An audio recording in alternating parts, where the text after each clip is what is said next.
Part 1. 1. You are going to hear a conversation between an agent and a client. First, you have some time to look at questions 1 to 6.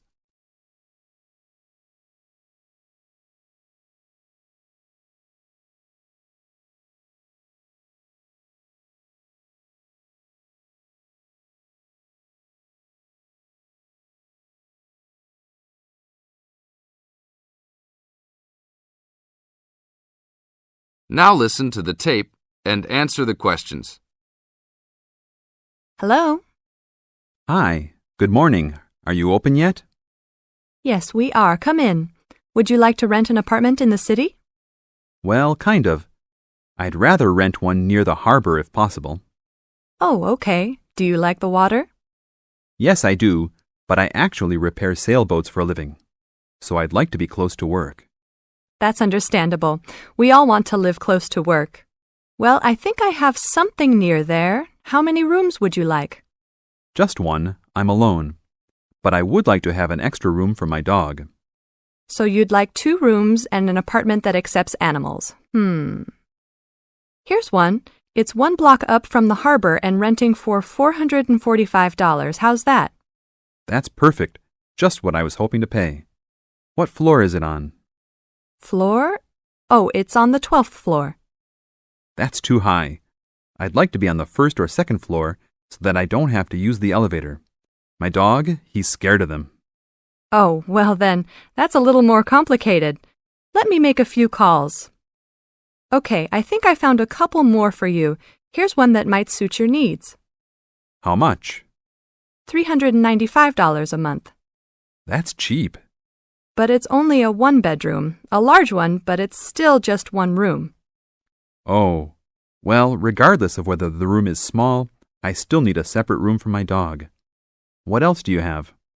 Then I have a 2-bedroom for $565 on the 2nd floor that is a little further away from the harbor. How far? About a half mile, and they accept pets. That's a little more than I had planned on paying, but I guess I could look at it. What's the address? 224 Williams Avenue, Harbor Square. 224 Williams Avenue. Got it.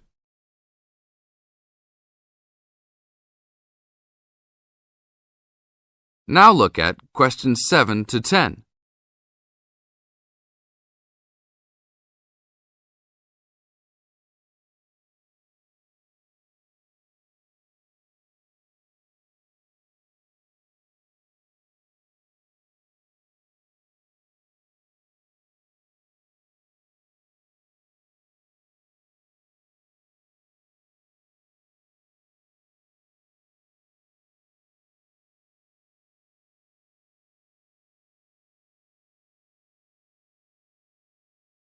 As the talk continues, answer questions 7 to 10.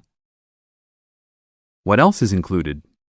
Let's see, it has a washer and dryer, refrigerator and stove, a bed, dressers and shelves, and access to a swimming pool, game room, and gym. Ooh, I'll definitely take a look. Hi, how did you like it? It's great. I love the amenities, but the bed and furniture are awfully dirty. Can they replace those before I move in? Sure, that shouldn't be a problem. Anything else? Yeah, I didn't see anywhere to park my car. Is there a parking lot in the basement? Yes, there is. Would you like to rent a space? No, I'd like that to be included in the rent. Oh, well, I'll see what I can do, but I can't guarantee that. Do you want to take it anyhow? If those 2 issues were solved, I would love to take it. That is the end of part 1. You now have half a minute to check your answers.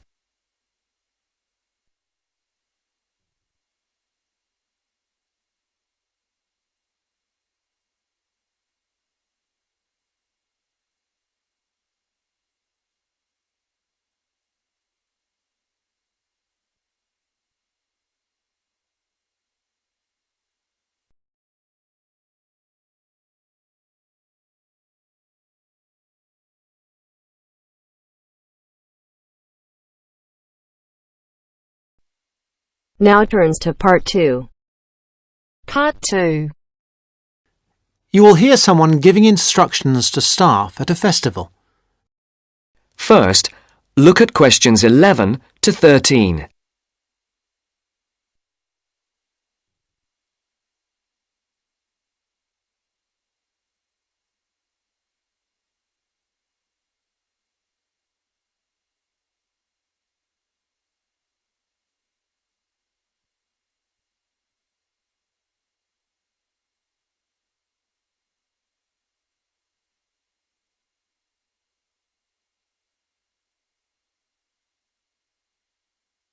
As you listen to the first part of the interview, Good morning, everybody. I'd like to welcome you to the Castle Pop Festival. My name is Sandy, and I'm the General Manager of Castle Pop Entertainments. And I just want to take a few moments to mention a few things to you before you go and have your detailed briefings in your work groups. You all have a copy of the plan of the festival grounds. Now, most things are obvious, but I'd like to point out first the visitor toilets here along the side of the main area. Kindly do not use these yourselves. Your own facilities, the staff toilets, are beside the breakfast tent. Also, there are public telephones behind the stage. I mention these two things because they are places that visitors often ask for. For yourselves, one of the most important places is the staff meeting point. This is new this year, and the only thing to remember is that it exists and that when you refer to a meeting point between yourselves, you need to make clear which one you are talking about. The staff meeting point is between campsite 1 and the disabled viewing area. This is not marked on the general maps, but it is marked on the maps you've got there. The visitors' meeting point is, as you can see, in the centre of the main area, between the breakfast tent and the entrance. Now, another important facility is the first aid tent. This is a big round tent, so you can't miss it. It's on the right-hand side of the entrance, again as you come in. There are many other first aid facilities all over the festival site. In fact, there is a first aid box in every tent and sales point, but this is the central point. Finally, I wanted to mention the security on the site. Every year the festival gets bigger and bigger, and so every year we have to increase the security arrangements. We have a number of small security offices, one being near the entrance, but the main security office is opposite the disabled viewing area. It's next to the Old England pub so that the officers can keep an eye on what's going on there. And of course, in that office there is a full supply of first aid equipment too. And don't forget, those of you who can't wait till you get your pay at the end of the festival, there are some cash machines in the wall of the Old England pub. now look at questions 14 to 20.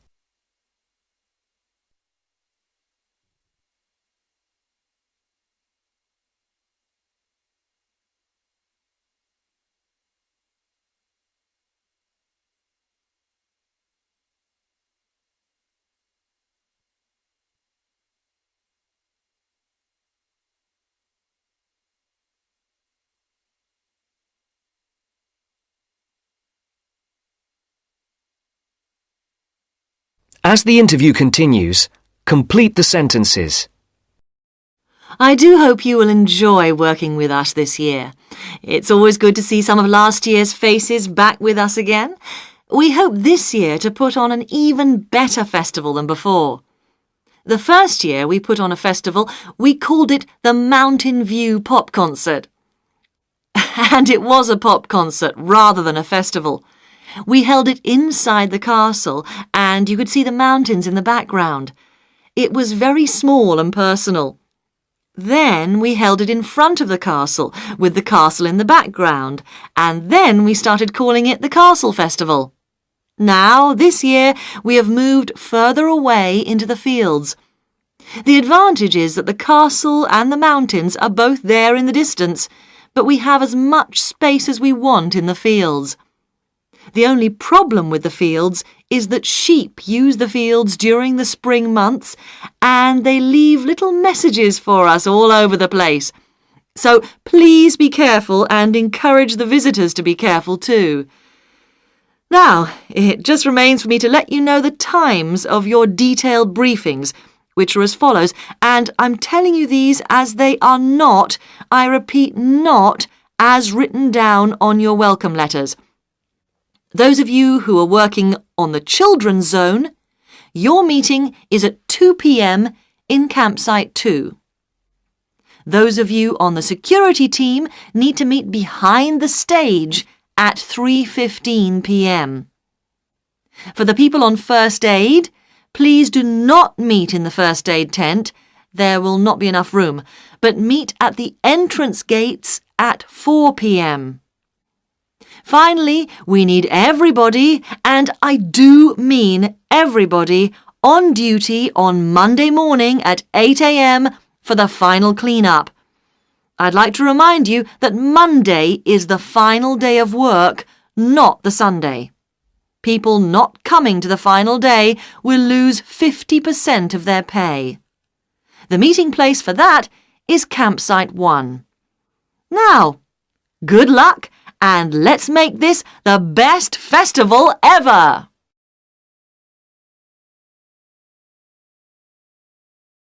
That is the end of part 2. You now have half a minute to check your answers.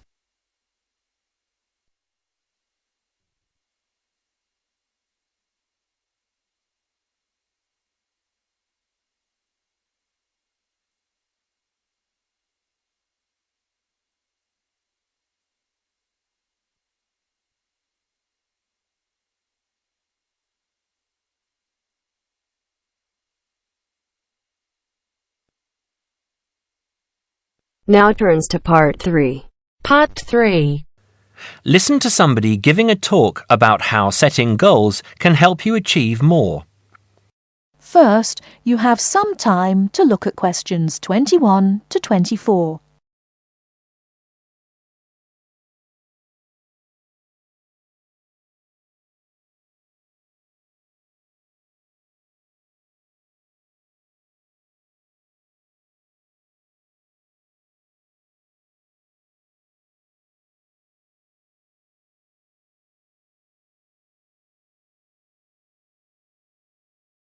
Now, listen carefully and answer questions 21 to 24. Good evening, everyone. It's good to see that so many people managed to make it.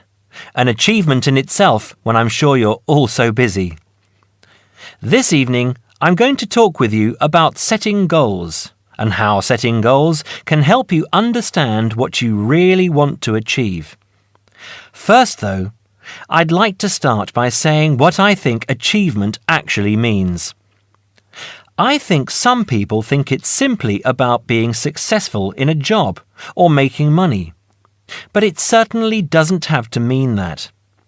Achievement is simply accomplishing goals that you set for yourself, doing what you plan to do, and people might plan to do all sorts of different things. Achievement is about realizing your dreams. I would also like to say that to achieve, you must have belief. Belief that you can do whatever it is you want to do. There is more to achievement than simply wanting to do something. Anyone can say that they want something, but actually getting it is not so easy. To get it, you must believe that it is yours. Not having belief is the main reason that so many people do not achieve. If you really want something, you must talk and act like you already have it. Then you have belief, and then you will achieve. So, goal setting. Goal setting is about imagining the future and then turning the dream into a reality. Setting goals helps you to be clear about what you really want and helps you concentrate on getting what you want. Setting goals will help you see what is stopping you from knowing what's important. And because achieving goals makes you feel good, You will be more confident and succeed more easily. Goal setting is something that all achievers do, whether they are high flyers in business or successful athletes. It is important that you set both long-term and short-term goals. First, you need to have an idea of what you want from life. I call this the big picture. Then you break this down into a number of smaller goals that you need to achieve in order to achieve the overall goal. As I say, the first step is to see the big picture. Think about what you want in the next 15 or 20 years. Doing this will influence all the smaller goals that you set yourself. Before you hear the rest of the talk, you have some time to look at questions 25 to 30.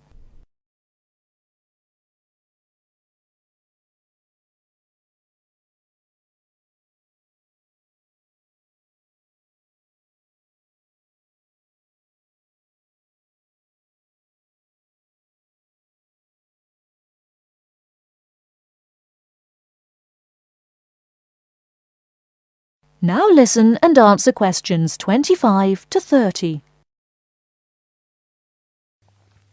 You need to think carefully about different areas of your life and how they influence each other. You should identify the important areas of your life and try to set goals in each of those areas. Here are the areas that most people want to focus on, but remember that everyone is different. First, think about your career. How important is your career to you? Do you want to be a manager or run your own business? Or are you happy working for other people? Connected to this is the financial side of your life. What sort of income do you want to have? Is wealth important to you? You need to think about long-term relationships. At what age do you hope to be married? Do you want to have children? How much time do you want to spend with the people you love? You need to think about your health and how that could change what you can achieve. How will you stay healthy as you get older? Do you do anything that is not good for your health? And how will you try to do those things less or stop doing them completely? Finally, you need to think about your free time, your hobbies and interests. How much time do you want to have to do what you really enjoy? It is difficult to achieve goals in one area if you feel that you don't have the time to do the things that really make you happy. Now, when you have this overall picture, try to set yourself one goal for each area. Make sure the goals are what you really want and not what you think other people want from you. Of course, in life, it is important to make the people around you happy, but you must focus on what you want. Now, I will go on to talk about how to break your lifetime plan down into short-term goals. But first, does anyone have any questions about what I've said so far? That is the end of part 3. You now have half a minute to check your answers.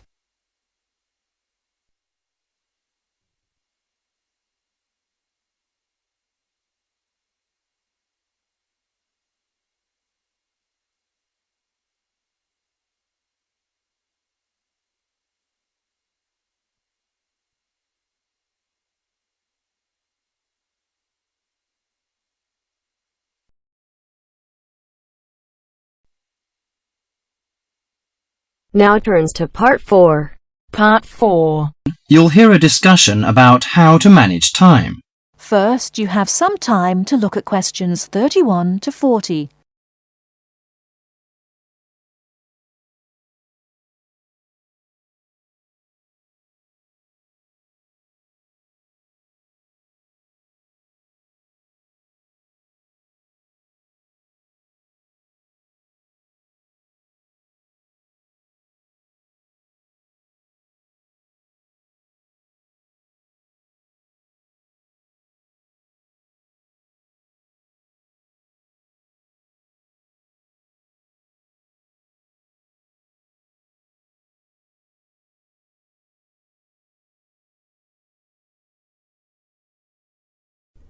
Now listen carefully and answer questions 31 to 40. Good afternoon, ladies and gentlemen. The topic for today's discussion is time management. It's very important that you develop effective strategies for managing your time to balance the conflicting demands of time for study, leisure, earning money, and job hunting. Here is an exercise which will help you to identify areas in which you might be able to improve your time management. Try to answer the 40 questions as honestly as you can, and then score yourself from 1 to 4 in each area. You have 5 minutes to finish them. Okay, please stop and look at the screen. According to your answers, you can find in which area or areas you get the minimum scores, and I can give you some strategies to improve them. I find I get the lowest score in the area of using lists. I don't have the habit of keeping a list. What use does it have? Keeping a to-do list is a useful reminder system to tell you of when you need to do what. Don't try to remember everything in your head. Carry a pen and paper or organizer wherever you go to write down the things you need to do, including appointments and deadlines. Do you think a daily list of tasks is necessary? Yes, it is an excellent way to focus your mind on important objectives. Make sure you update your list daily, crossing off completed tasks and adding new tasks. Urgent or important tasks can be highlighted with an asterisk. I find it difficult to set goals. How do I set myself specific and clearly defined goals? You must make sure that these goals are realistic and achievable. To do this, you first need to examine your present situation and assess what goals are important to you and what action you need to take to achieve your target. I am in the final year and trying to find a job. I can't combine the pressures of intensive study with finding time to apply for jobs. Sometimes you need an alternative route to your goal in case you have to change your plans. For example, taking a relevant postgraduate course if you can't get a job. Whenever the examinations sneak up, I start getting nervous. I don't know how to organize my time to deal with so many subjects. You should have a regular venue for revision, such as the library, where you're free from distractions. Plan out a revision schedule or timetable so you devote enough time to each subject.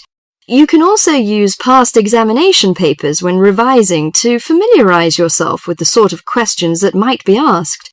When revising, take a few minutes break every so often to clear and refresh your mind and allow some time off for complete relaxation. I'm always late for everything. You know, the deadline of papers and seminar reports. Sometimes I cannot make decisions immediately, so I ignore them on purpose.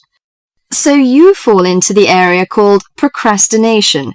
I think it's important that you manage your fear of doing things you don't want to do, and realize that the fear is often far worse than any possible negative results. The best time to do something is usually now. Taking action generates the energy for further action. That is the end of part 4. You now have half a minute to check your answers.